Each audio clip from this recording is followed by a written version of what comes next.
dal Nord Africa, precisamente dalla Mauritania, e quindi era un vescovo stile. Poi vedremo presso la Biblioteca Capitolare di Verona che riguardano, diciamo, tutte le sue omelie. Ci rimangono di lui anche delle testimonianze nelle formelle del portale bronzeo e anche in fondo alla chiesa.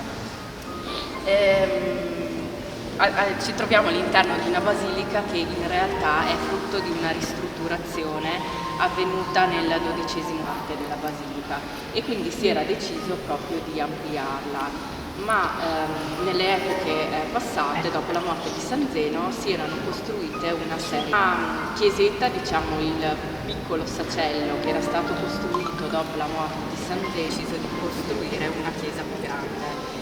Questa chiesa è stata costruita nel V secolo e abbiamo una testimonianza di Papa Gregorio VII